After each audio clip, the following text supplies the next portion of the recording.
Deixando os amigos sem dizer nada, desceu devagar os degraus da varanda, caminhou pelo jardim e foi sentar-se num dos bancos. Ficamos à sua volta e Carlos explicou-nos: vamos tentar fazer com que recorde seu passado, revivendo. Podemos dominá-lo com lembranças, inclusive incluindo fatos que lhe provocarão remorso e, com isso, talvez façamos com que peça ajuda. Ajudem-me, amigos, vibrando em favor deste irmão.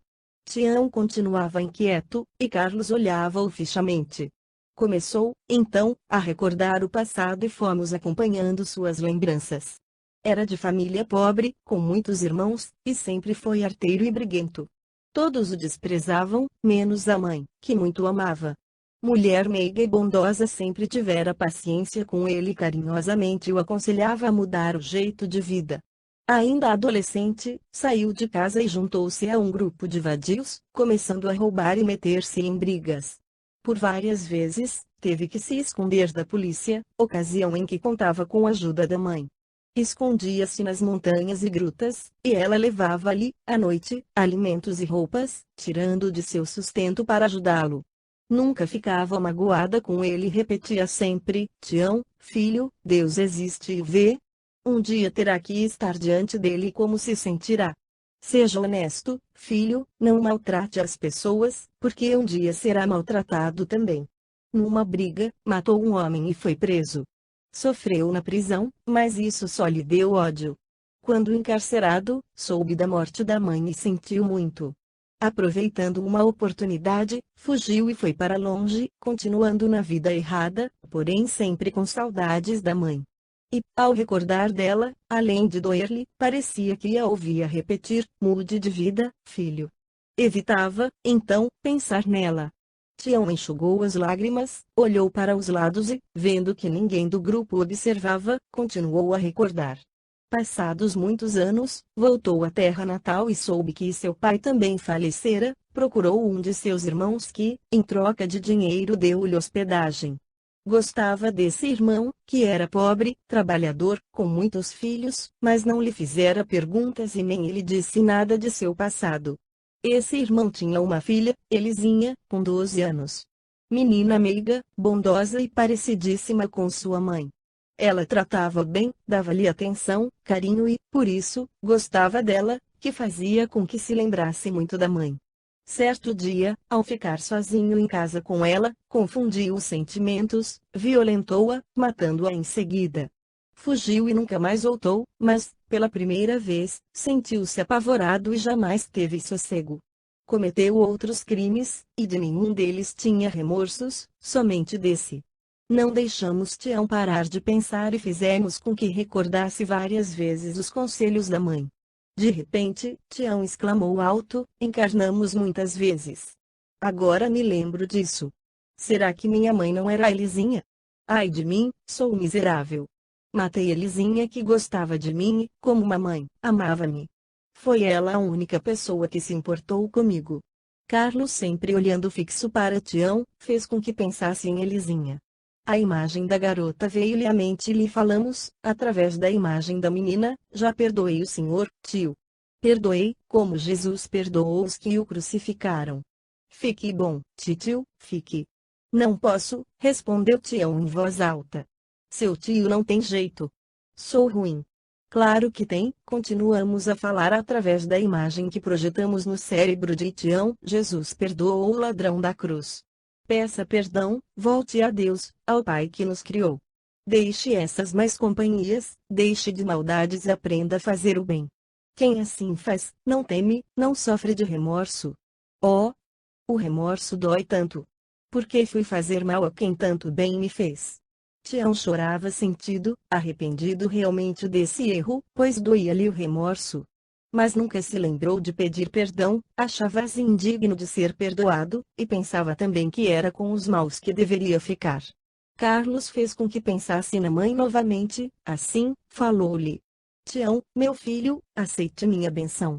Abençoa-me, mãe. E eu fiz tantas vezes a senhora chorar, enfim até morreu pelo desgosto que lhe dei. A mãe que ama, não esquece o filho. Amo você, sofri por você e sofro, porque sei que, entre os maus, não irá ser feliz. Por favor, não sofra mais por mim. Não sofra. Tião não desconfiou que o forçávamos a pensar, mas nada fez para parar. Esqueceu-se dos companheiros, falava alto e chorava. A imagem da mãe falava por nós, como ser feliz, meu filho, vendo-o sofrer. Peça perdão a Deus, volte ao bem, recupere-se entre os bons. Pedir perdão? Peço. E se Deus for como minha mãe, ele me perdoará. Mas como encontrá-lo? Falou chorando Tião. Será que Deus está no posto de socorro, que só conheço de longe? Oh, meu Deus, perdoe-me. Tião levantou-se, Carlos abriu o círculo magnético e ele volitou. Seguimos seu caminho. Foi até o posto de socorro, perto da crosta, e bateu no portão, abram. Quero pedir perdão a Deus. Quero ser bom. Socorram-me em nome de Deus e de minha mãe. Carlos emitiu, em pensamento, pedido de ajuda aos trabalhadores do posto, inclusive para abrirem o portão. Vendo-o aberto, Tião entrou correndo. Carlos tornou-se visível a ele e atendeu, entre, irmão Sebastião. Deus está aqui em toda a parte. Você aprenderá a vê-lo em todos e em tudo, até dentro de você. Seja bem-vindo entre nós. Chorando, Tião deixou que Carlos o abraçasse e foi conduzido para o interior do posto. Os fluidos salutares fizeram com que sentisse sono e exclamasse, tenho sono. Meu Deus! Quanto tempo faz que não tenho a benção do sono para esquecer? Dormiu nos braços de Carlos, e o levamos para a colônia, onde seria encaminhado para a escola de recuperação Amor. Que bonito sentimento tem a mãe de Tião, para com ele, exclama Cibele. É verdade, completou Carlos, quando uma mulher purifica seus sentimentos e ama grande e sabiamente os filhos, planta no espírito deles a boa semente, que um dia germinará. Tião estava perdido no mal e com mais companhias, por isso não conseguiu fazer brotar a semente que, amorosamente, a mãe plantou nele. Diante de um amor materno puro, poucos são os que não se curvam. Na maternidade, tem a mulher grande oportunidade para amar, auxiliando os que temporariamente são seus filhos, a se redimirem. O amor materno é dos mais puros sentimentos que nós, humanos, podemos sentir ou ter. Infelizmente, muitos não conseguem isso. Honória. Onde está? Velha idiota. Maio gritava alto, proferindo palavrões e, como não foi atendido, fez terríveis ameaças. Aproximamo-nos da varanda. Ramu e Caixão vieram correndo e logo veio também Hakueki, Azek e Isabelita. Que aconteceu? Maio. Pare de gritar, falou Hakueki com voz baixa. Honória sumiu, respondeu, abaixando o tom de voz, mas bastante nervoso. Ao escutar a resposta, Hakueki foi rápido para o local onde deveria estar Ana e, segundos depois, escutamos, Ana também sumiu. Ana não está aqui. Voltou para a varanda e Azek indagou, sumiram? Ninguém some assim, só por sumir. Quem não está aqui, está em outro lugar. A corrente que foi colocada no pé de Ana está aberta, explicou Hakueki, demonstrando certa intranquilidade. Vamos analisar esse sumiço friamente, falou Azek, calmo. Vocês já as procuraram? Não procurei, replicou Maio. Honória atende-me sempre, de onde estiver, vindo quando a chamo. Vocês aí, sabem de alguma coisa? Indaga Azek. Os que ficaram não sabem. Onde estão os outros, Lemão e Tião? Não confio muito nesses dois. Ramu, vá procurar os dois pela chácara e por onde costumam ir. Você, Maio, em vez de gritar, vá procurar Honória, que só pode estar visitando os filhos, ou não ouviu você chamar, por causa da tempestade forte que hoje houve no umbral. E você, amigo Hakueki, não se preocupe, pois Honória deve ter levado Ana para passear. Se não foi por causa disso, só pode ter fugido, e Honória com medo saiu à sua procura. Pensando bem, se Ana fugiu, só poderá estar na casa em que vivia quando encarnada, com algum parente ou amigo encarnado. Vão procurá-las. Aparentando estarem mais calmos, Maio e Hakueki volitaram. Ramu saiu em direção aos fundos de casa e Caixão ficou sozinho na varanda, enquanto que Azek e Isabelita retornaram ao porão. Vamos isolar Caixão e levá-lo para o jardim, disse Carlos. Jogamos uma rede magnética nele. Ficou tonto e perdeu os sentidos, à beira de um desmaio, para os encarnados. Fechamos a rede e o levamos para o nosso canto do jardim. Mauro ficou a vigiá-lo. Retornamos à varanda e não esperamos muito, Ramu voltou e, logo em seguida, Hakueki, a gritar por Azeki, que veio logo. E estranho esse mago, estava preocupado, mas continuou a agir do mesmo modo, calmo e frio, pensou Hakueki. Depois olhou bem para os dois companheiros, observando tudo, a varanda, o jardim, a casa, e disse, nada, Azeki. Ana não estava lá, nem esteve. Não gosto disso. Que poderá estar acontecendo? Ramu também não encontrou os outros, e Caixão, que ficou aqui, também sumiu. Acha que pode ser seu rival? Azeki parecia pensar e, após alguns segundos, respondeu, não, não é. Se fosse, eu sentiria.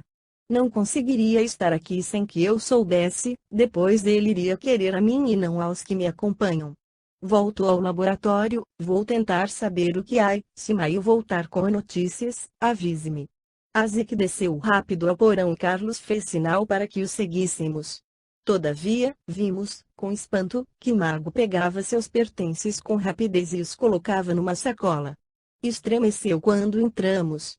Rapidamente, pegou a mão de Isabelita, que estava muito assustada, e desapareceram de nossas vistas, volitando.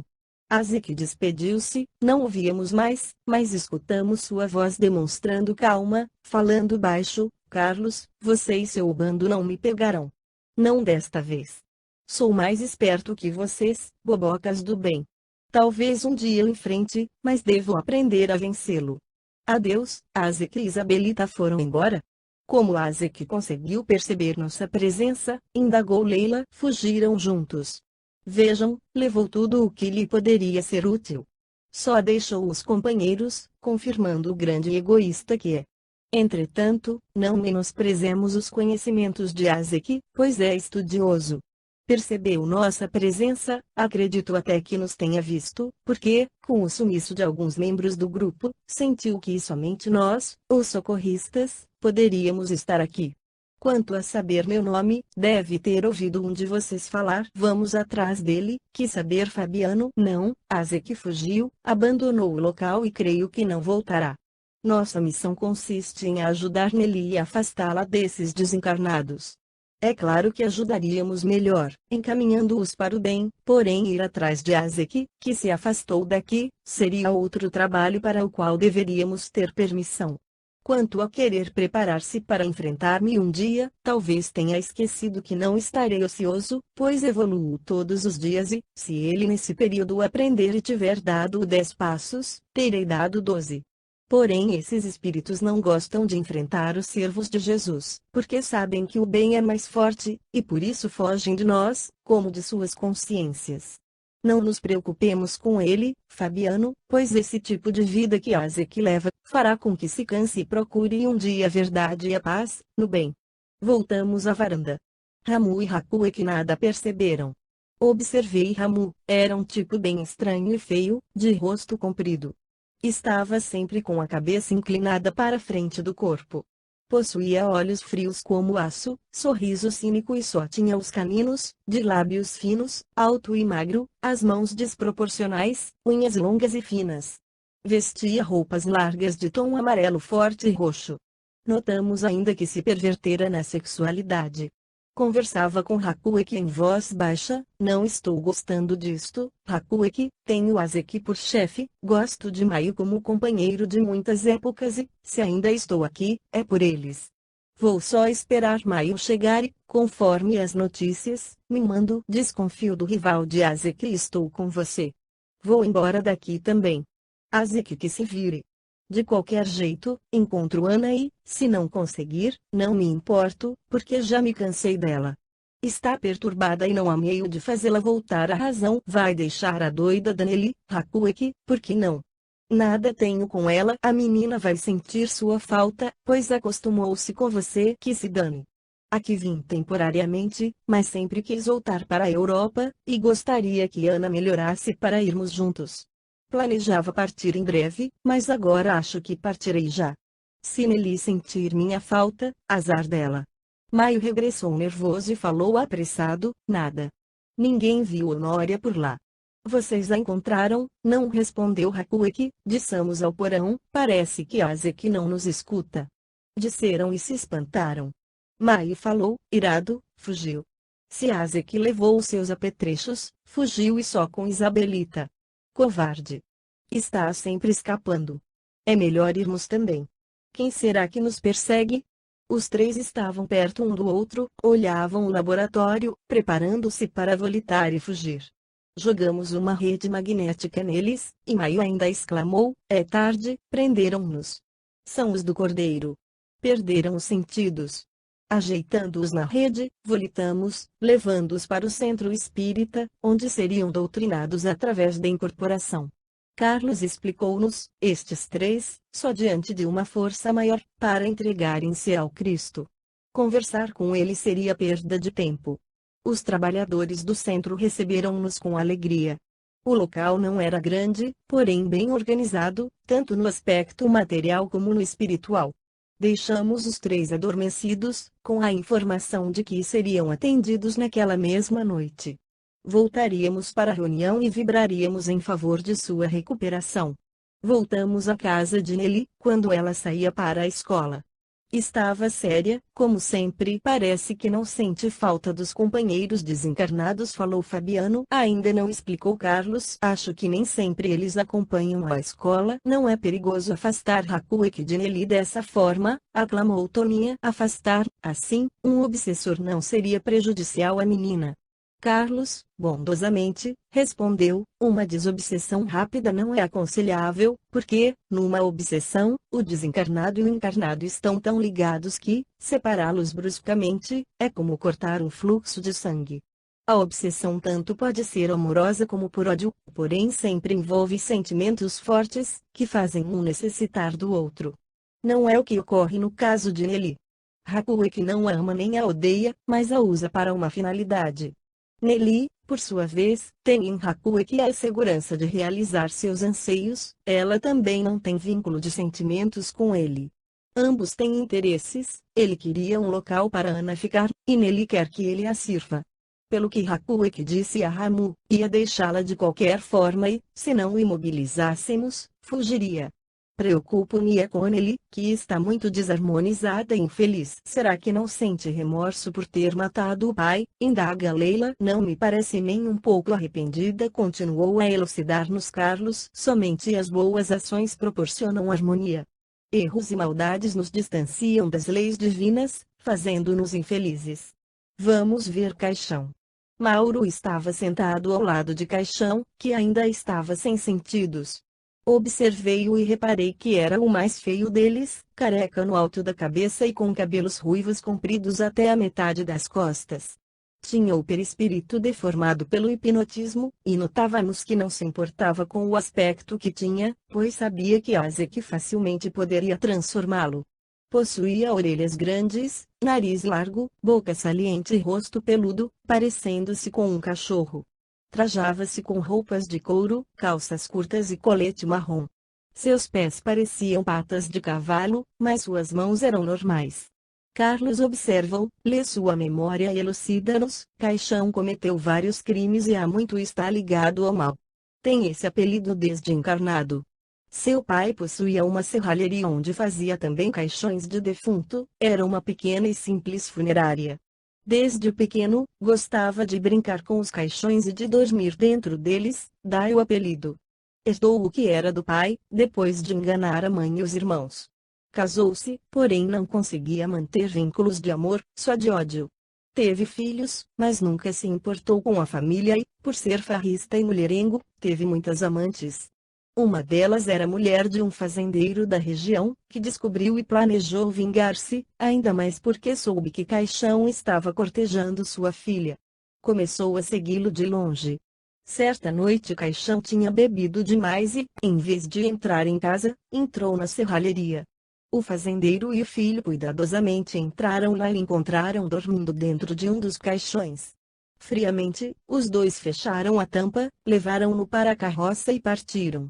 Na estrada, num lugar deserto, cavaram um buraco, onde colocaram o caixão com ele dentro, jogando pedras e terra por cima. Caixão, acostumado a dormir dentro de caixões, nada percebeu, porém acordou sufocado, desesperado e desencarnou em seguida. Ninguém soube do que ocorreu com ele nem do crime, por isso foi dado como desaparecido para a tranquilidade dos familiares. Muitos achavam que tinha ido para o inferno com corpo e tudo. Ao desencarnar, foi perseguido por espíritos que o odiavam, mesmo transformado como está. Porém soube vencer os que o perseguiam, inclusive porque cursou a escola de Vingadores, no Umbral. Passou a perseguir o fazendeiro mesmo depois de ter desencarnado. Depois de algum tempo, o fazendeiro foi socorrido, mas Caixão está esperando que ele reencarne para vingar-se novamente. Agora serve a Azek, porém continua farrista e mau. Fizemos com que acordasse, para conversarmos com ele. Despertou inquieto, sem conseguir entender o que lhe acontecia, e indagou: Ramu, que brincadeira é essa? Quer briga? Sabe bem que Azek não quer brigas entre nós. Tornamo-nos visíveis e, então, olhou-nos por instantes, assustou-se, porém logo controlou-se e falou cinicamente, pelas barbas do profeta. Quem são vocês? Intrusos? Que querem de mim? Somos emissários do bem, queremos conversar com você. José responde calmamente: Carlos, como sabe meu nome? Já tinha até esquecido. Certo que fui batizado com o nome de José. Engraçado, rio alto, batizado. Que importa o batismo? O umbral está cheio de pessoas batizadas. Prefiro ser chamado de Caixão. Mas por que me prenderam? Estou quieto, não interfiro em nada de vocês, esta casa é sua. Ou Nelly é de vocês, indaguei. Ora, é isto, retrucou Caixão, Nelly é mais nossa do que de vocês. É assassina, mas ótima companheira. Vocês ajudaram a matar o pai dela, expressou Leila. Nunca vi serviço tão fácil. Porém, se é esse o problema, podem soltar-me, vou embora e vocês ficam com o anjinho, falou, debochando. Carlos respondeu calmamente, com voz harmoniosa e agradável: queremos ajudá-lo. Você, sendo inteligente, sabe que a forma de vida que está levando é uma plantação e que não se livrará da colheita. Não teme?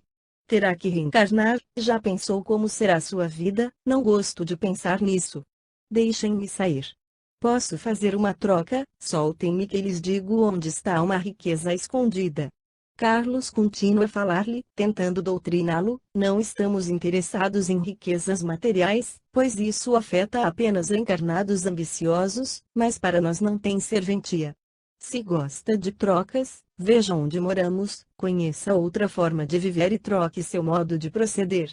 Mauro projetou imagens da colônia, na tela que levara, mostrando os jardins, as fontes de água pura e cristalina, os prédios, a escola para onde iria e os desencarnados que lá vivem felizes. Caixão no começo tentou não dar atenção, mas a curiosidade foi mais forte e acabou admirando tanto, que até se assustou com a pergunta de Leila: então, José, vamos para lá? Nunca pensei que fosse tão bonito. Não julgava os bons com tanto bom gosto. Sei que para ir a esse local, terei que renunciar a vinganças, à vida ociosa, aos meus amigos. Terei que obedecer às regras de lá, não é? Acho que não quero ir. Fabiano argumentou: vingar. Quando hei de assim, você faz o mal aos outros e si próprio. A vingança é uma faca que corta dos dois lados. Não pensou ainda, José, que mereceu o desencarne que teve? Não foi você primeiro a ofender seu assassino? Não o desonrou, fazendo da esposa dele sua amante, e não queria também sua filha? Como sabem disso? Isso não é assunto de vocês. Carlos falou calmo, mas com autoridade. Não gosta de recordar seus erros. Só aprecia ver-se como vítima. Foi enterrado vivo, mas não fez algo parecido com seu pai. Não embebedou e sufocou com o travesseiro para ficar com a serralheria. Seu desencarne foi colheita do que plantou, por isso não tem por que se vingar. Já pensou, José, em como será o restante de sua colheita? Recomece, agora, aproveite a oportunidade, volte-se para Deus, peça perdão e abandone essa forma de vida que leva. Seus amigos já foram, só resta você aqui. Azek fugiu, abandonando-os, e os outros partiram conosco. Caixão ficou quieto por instantes, observou a casa e chamou os amigos mentalmente. Por não obter resposta, entendeu que era verdade, que estava sozinho conosco. Pensou em tudo o que viu e ouviu, indagando em voz baixa: que posso fazer com vocês? Toninha respondeu: conhecerá o bem, para praticá-lo. Aprenderá numa escola especial onde se preparará para trabalhar conosco ou para reencarnar. Gosto tanto da Grécia. Lá encarnei tantas vezes e gostaria de voltar para lá. Poderá fazê-lo depois de cursar a escola, falou Carlos, porém vamos primeiro transformá-lo no que era antes. Não precisa, eu mesmo me transformo.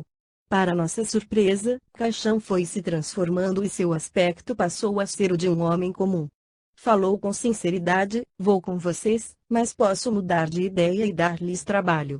Carlos sorriu e disse: acompanhe-nos, José. Comece uma nova fase, renascendo para a verdadeira vida, para o bem. Carlos levou-o para a colônia, voltou em seguida e Cibele indagou: Carlos, Caixão não dará trabalho na escola? José conhecerá outra forma de viver. A escola é para receber, acolher indivíduos como ele, por isso, está preparada para transformá-lo. Não terá tempo para causar problemas, porque vai ser estimulado para trabalhos e estudos interessantes. Creio na sua transformação. Amigos, nosso trabalho não terminou ainda, pois falta-nos levar para a escola os 3 que serão doutrinados no centro espírita, e ainda cuidar de Nelly. Aguardaremos aqui até a hora de irmos à reunião. Faremos rodízio para ficar com Nelly e veremos se ela aceita um de nós ao seu lado. Eu quero ser a primeira, disse Beli, alegre, porém explique-me antes, Carlos, porque diz sempre doutrinado e não evangelizado. Evangelizar um espírito é tentar que se modifique pelo amor, pela moral evangélica. Doutrinar é mostrar ao desencarnado, e perturbado no mal, que a lei do karma existe, que um dia sofrerá como fez e faz outros sofrerem. Nosso amigo, dirigente do centro espírita onde serão doutrinados é, além de evangelizador, um doutrinador que tudo faz para encaminhar esses irmãos trevosos para o bem, com a moral cristã e também com sua força mental. Nisso, Nelly chegou da escola, sentou-se silenciosamente para almoçar. Quando nos aproximamos dela, repeliu-nos, ficou inquieta e alimentou-se pouco, indo para o quarto em seguida. Cibele acompanhou-a. Voltamos para nosso canto do jardim e, por instantes, ficamos silenciosos. Observei Carlos, sempre tranquilo, amoroso, e achei que sua vida poderia nos servir de exemplo. Com certo atrevimento, falei: Carlos, todos nós temos uma história, conte-nos sua vida. Todos se interessaram, confirmando meu pedido, e Carlos narrou-nos. Muitos indagam: que nos importa o passado? O passado passou, mas não é assim, porque somos o que vivemos, somos fruto do passado, seja bom ou mal, e nossa graça é Deus ser bom e misericordioso. Do fruto mal que fomos, temos a oportunidade de torná-lo bom, até de ser útil e agradável. Não fugi à regra, vivi como mau fruto e, através das existências, fui tornando-me bom e, através do sofrimento, fui tornando-me útil. Fui bruxo, porém das maldades que fiz ficou a lição para desmanchá-las e que hoje me fazem compreender, para ajudar os magos do mal. De comerciante corrupto a piedade para com todos os ladrões. Usurpador, caluniador, invejoso, me fez entender os defeitos humanos, desprezar os vícios e amar os pecadores. Desencarnado, fui vampirizador, além de perturbado e muito sofredor, mas agora tenho a graça de ajudar os maus e recuperá-los, como fui ajudado. Mas, depois de ter abusado do meu livre-arbítrio, colhi o que semeei, por não ter plantado nada de bom, colhi sofrimentos. Como leproso, despi o orgulho, mudo, aprendi a não caluniar, médium, fiz o bem para reparar o mal que pratiquei como feiticeiro. Morri na Inquisição, e o fogo queimou o resto de meus vícios. Contarei a vocês, meus amigos, começando por esta última existência, porque foi nessa encarnação que encontrei vários espíritos a mim ligados ou pelo ódio ou pelo amor. Até aos 13 anos, minha vida foi tranquila, junto de meu pai e de Maria, minha ama. Meu pai e eu dávamos-nos bem, éramos muito amigos. A única preocupação dele, em relação a mim, era que eu via espíritos e com eles conversava, e também pelas muitas visões que eu tinha e que ele não conseguia entender. com medo da Inquisição, que era violenta naquela época na Espanha, fez-me prometer-lhe não contar o fato a ninguém e, por isso, só comentava com ele. Meu pai era forte, mas de repente adoeceu, fato que me preocupou muito, porque, numa visão que tive, ele estava morto. De fato foi enfraquecendo e não conseguia esconder de mim sua tristeza. Numa tarde, chamou-me e disse, sério, Estevão, sempre fiz você pensar que era órfã de mãe. Porém não é verdade, ela está viva. Soube há pouco tempo que enviuvou, e escrevi a ela contando que adoeci gravemente e que você não tem ninguém com quem ficar, quando eu morrer. Hoje, Margarida, este é o nome de sua mãe, respondeu minha carta, pedindo que o leve para lá. Preste atenção, meu filho, amo você e até quando Deus o permitir ficarei a seu lado. Porém sinto que morrerei logo, pois meu corpo enfraquece e as forças me abandonam. Entretanto, Estevão, nunca perca a fé em Deus, como também nunca conte que vê coisas que ninguém vê. Prometa-me, filho. Afirmei com a cabeça, segurando para não chorar, e meu pai continuou. Bom, vou contar-lhe nossa história. Morava em outro sítio, era vizinho de sua mãe. Mocinho ainda, fiquei órfão de mãe, por motivo banal, meu pai brigou com o pai de Margarida, tornando-se inimigos. Conhecera Margarida, recordava-me dela como menina, mas um dia encontramo-nos no bosque perto de nossas casas, surpreendemo-nos e nos apaixonamos. Por muito tempo encontramo-nos às escondidas, no bosque. Nesse tempo, meu pai, de um mal súbito, desencarnou e fiquei sozinho com os empregados. Logo depois, Margarida, aflita, contou-me que esperava um filho, e propus que fugíssemos para casar, porém ela não quis, dizendo ter medo do pai. Por coincidência, o pai dela partiu para uma viagem demorada e, com o auxílio da mãe, ela teve você. Mandou-o, então, para mim, com um bilhete terminando tudo entre nós e pedindo-me que criasse você. Maria, que já trabalhava comigo, cuidou de você. Amava muito Margarida e não me conformei com sua decisão. Enfrentando perigo, escalei a janela de seu quarto, ouvindo dela mesma que não me amava e não nos queria. Voltei triste, consolei-me com você, colocando-lhe o nome do primeiro dos mártires do cristianismo, Estevão. Pouco tempo depois, sabendo que Margarida ia casar-se, resolvi mudar-me, ir para longe e iniciar com você nova vida. Vendi a propriedade e estabeleci-me aqui, juntamente com Maria, sempre bondosa a cuidar de nós. E agora, vendi tudo o que temos aqui, converti em moedas de ouro, que estão aqui nesta caixa e são suas. Guarde-as com cuidado, porque servirão para que se estabeleça no futuro. Maria ficará com você e o continuará ajudando, até que um dia possa você olhar por ela. Partiremos amanhã cedo. Enquanto meu pai falava, apareciam-me visões. Vi o passado e, em outra existência, meu pai fora casado com Maria, eram ricos e tinham filhos fortes e bonitos. Eu vivia como criado deles e mudo.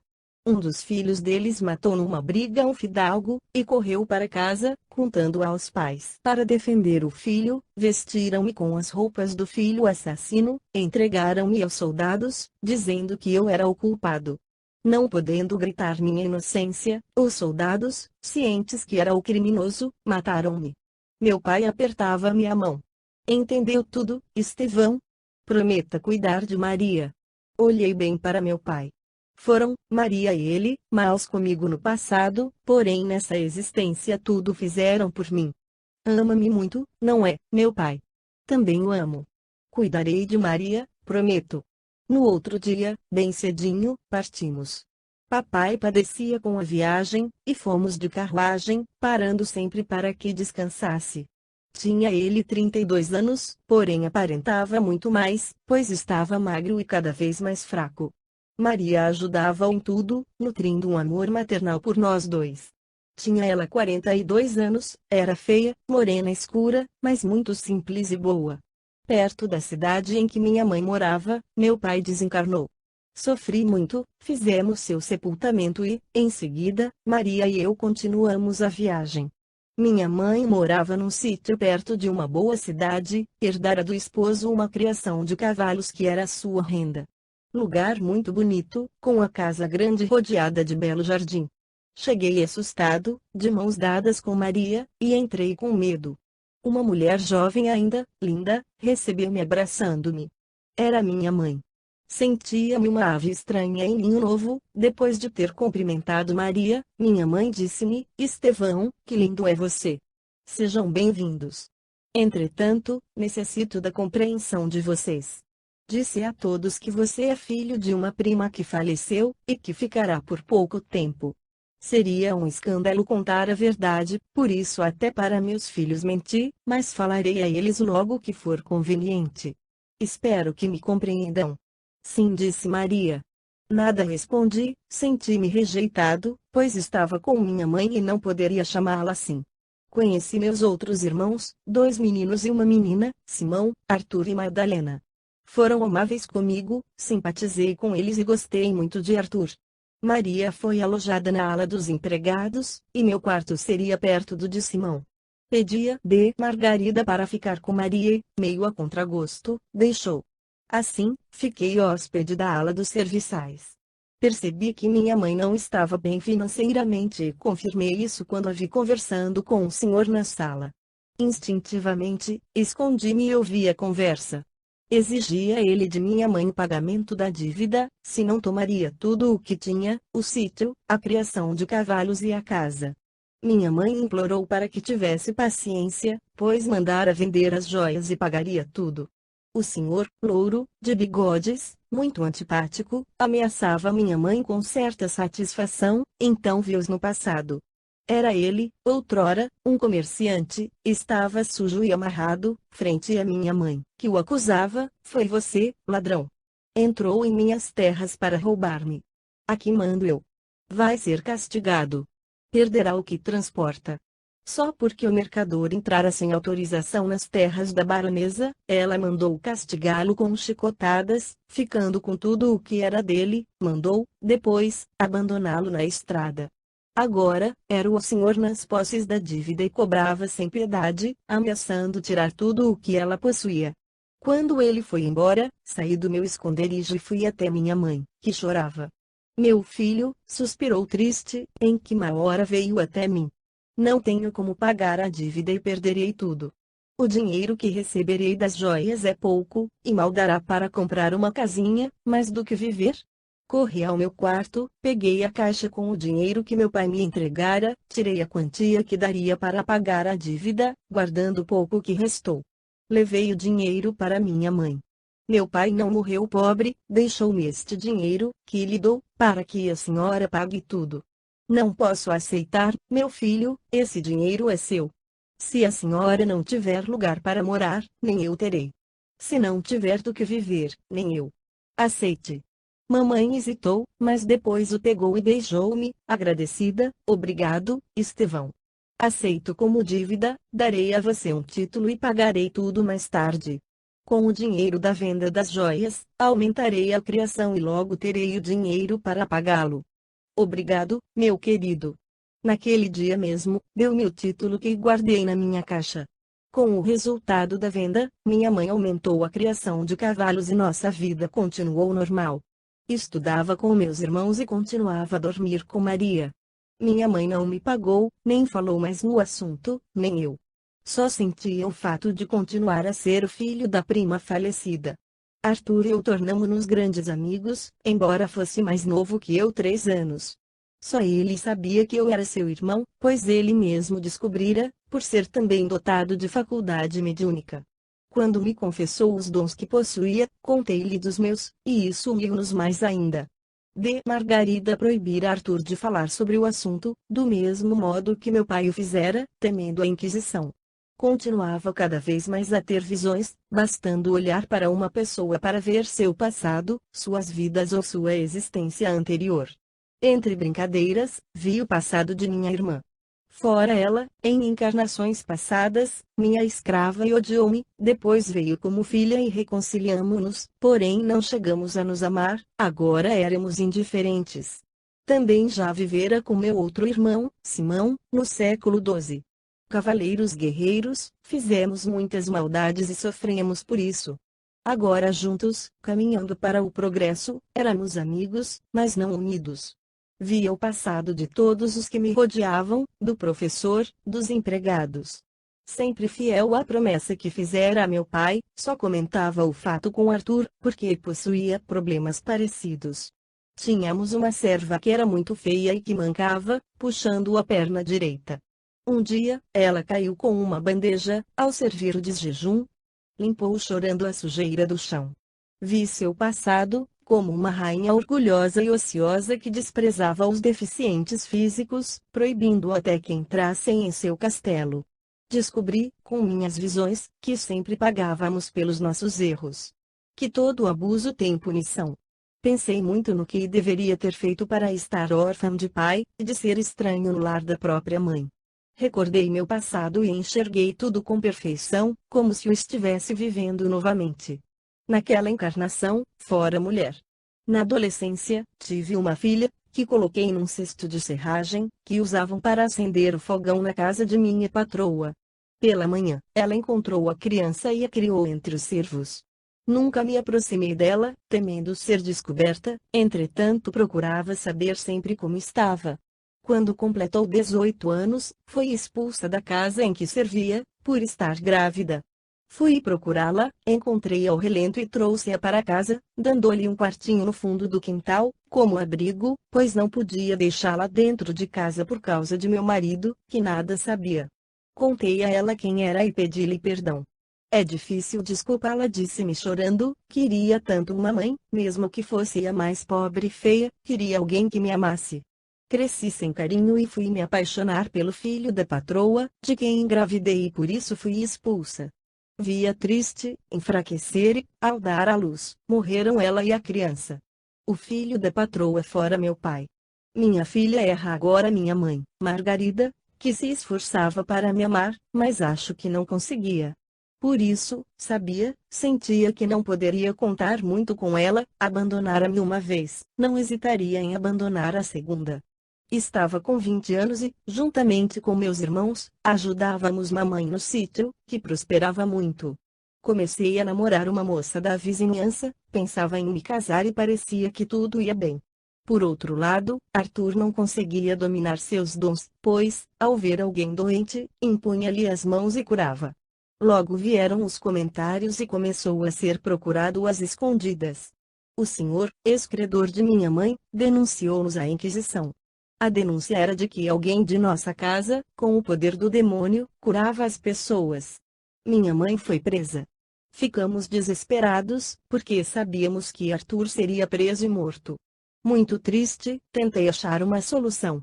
Orei com fé, então, vi meu passado em que estive com Arthur. Éramos amigos, moços da mesma idade. Certo dia, ao voltar de uma festa, fomos assaltados.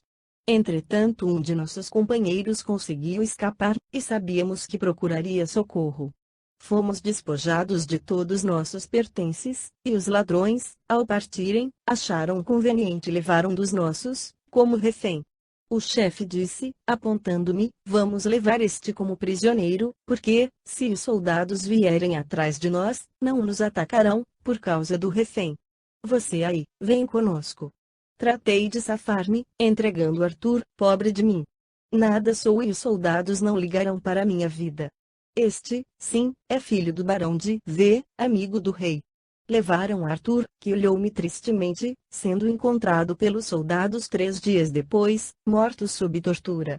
A recordação do olhar triste do meu amigo de outrora, irmão agora, encheu-me de remorso, dando-me vontade de fazer algo por ele. Bastou a notícia correr sobre a prisão de minha mãe, de Margarida, para todos temerem e afastarem-se de nós. Recebi um bilhete de minha namorada terminando o namoro.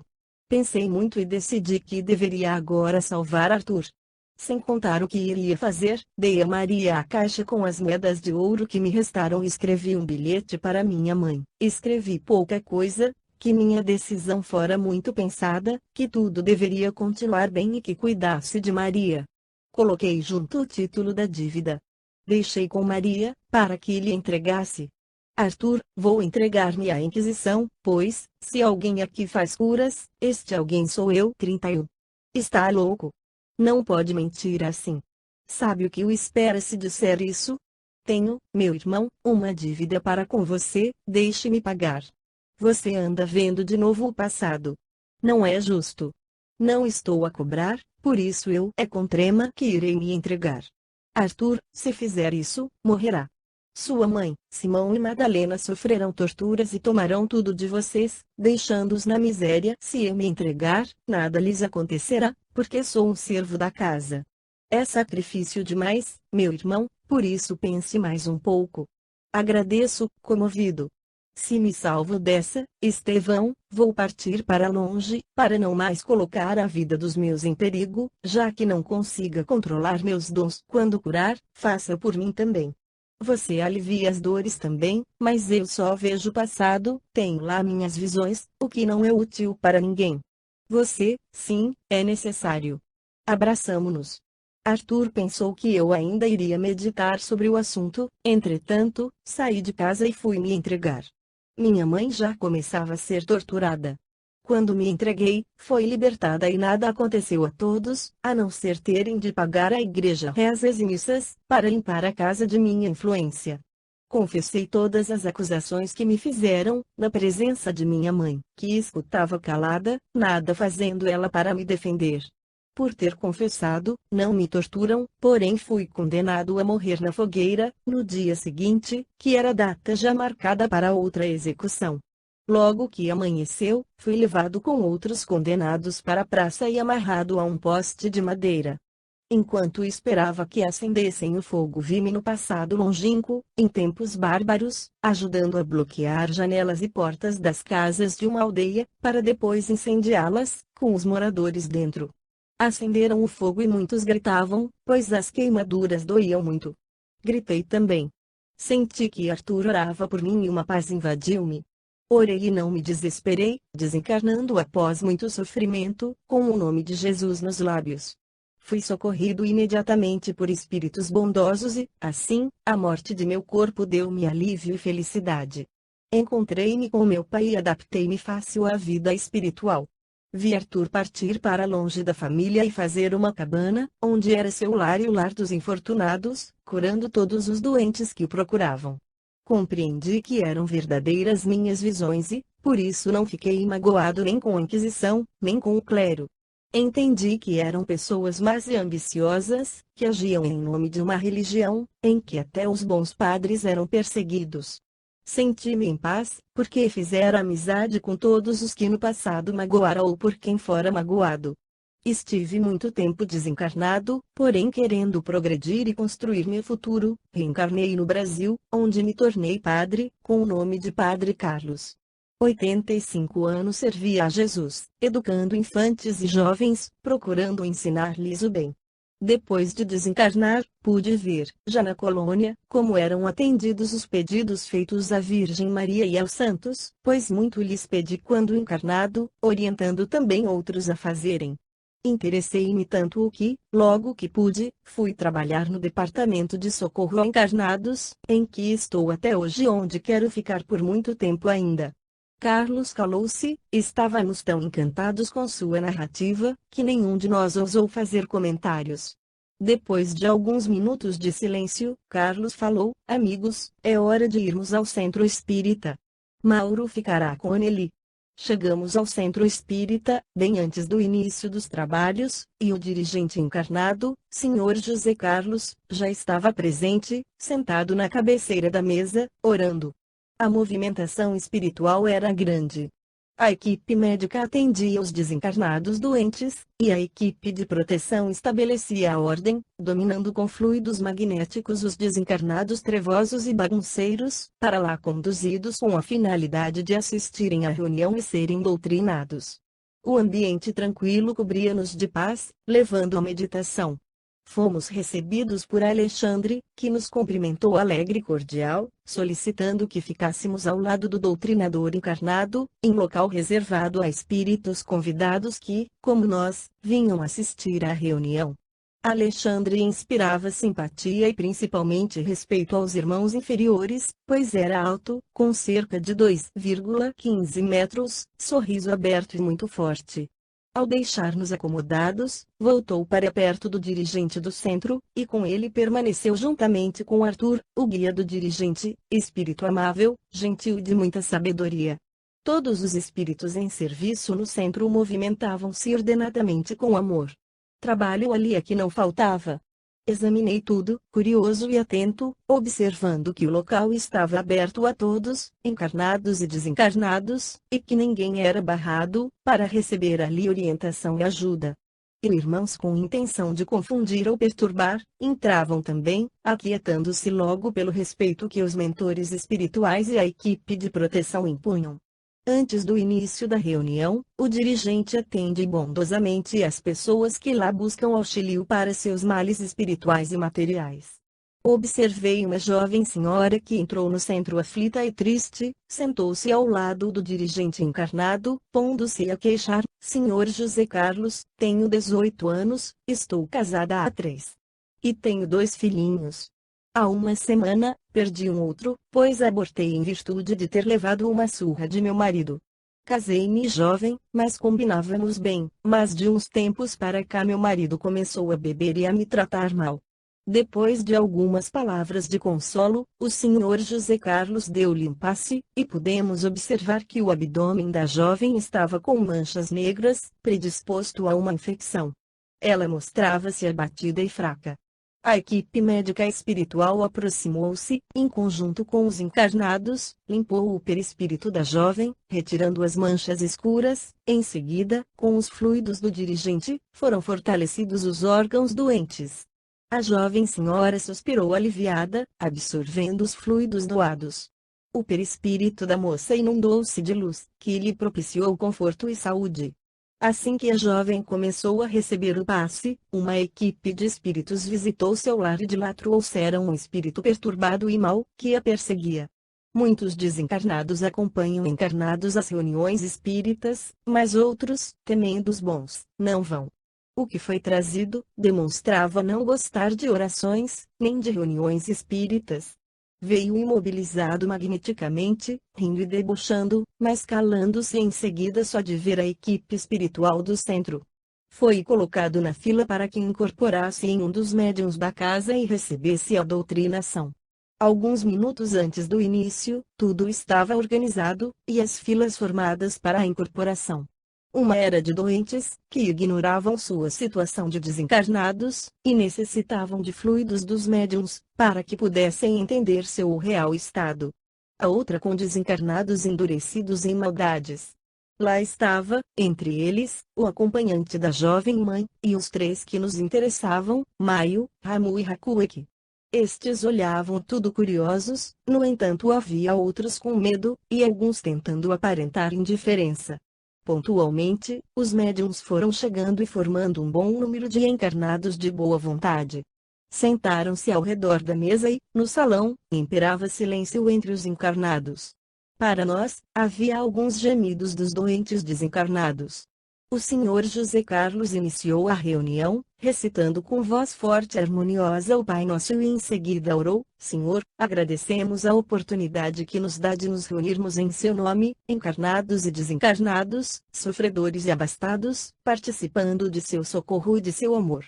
Ajude-nos para que possamos, pouco a pouco, caminhar para nossa união definitiva com o Senhor, Pai de bondade. A sua luz imploramos para que não nos percamos em nossas trevas. As tuas mãos lhe pedimos para que nos coloque no barco de sua soberania. E, assim, possamos atravessar o oceano de nossa ignorância em segurança, desfrutando de sua harmonia e amor. Aguardamos a assistência dos bons espíritos, como sempre, e pedimos-lhe que em seu nome todos sejam amparados. Pai, fazei com que esta reunião seja mais uma de suas manifestações. Que beleza! Exclamou Leila. Um dos dirigentes desencarnados olha para Leila e sorri, explicando: a oração que escutamos nasce da alma, da inspiração e da verdade que o doutrinador está vivendo. Cara convidada, não adianta dizer fórmulas preconcebidas para atingir outras almas. É preciso que uma alma fale a outra, pois elas têm sua própria linguagem. Em seguida, o senhor José Carlos leu os 2 parágrafos do capítulo 16 de O Evangelho segundo o Espiritismo, Servir a Deus e a Mamon. Fechou o livro e explanou: tentarei resumir e descrever. A parábola do jovem rico fala-nos também da redenção do homem. O jovem foi ao mestre pedir um atestado para sua conduta e perguntou: o que é necessário para salvar-se? Jesus respondeu de pronto o que, para ter um lugar no céu, era suficiente cumprir os mandamentos. O mancebo retrucou que fazia isso desde sua mocidade. Jesus então completou: se queres ter um tesouro no céu, renuncia tudo e segue-me. Mas o moço não estava disposto a renunciar aos favores e facilidades que no momento desfrutava, e saiu, voltando para casa, triste. Assim procedemos em vários momentos de nossa vida, à maneira do jovem rico, sem coragem de deixar gozos, trabalhos, afetos e recreações materiais, para procurar o aprendizado, através do trabalho edificante na vivência espiritual. Às vezes, não nos acovardamos só pela riqueza, mas por tudo o que nos prende à vida no corpo físico. É preciso ter coragem suficiente para viver encarnado de acordo com os exemplos de Jesus. Deixar as coisas relacionadas à matéria em segundo plano, como ele e os apóstolos fizeram, e colocar as atividades espirituais em primeiro lugar em nossa vida.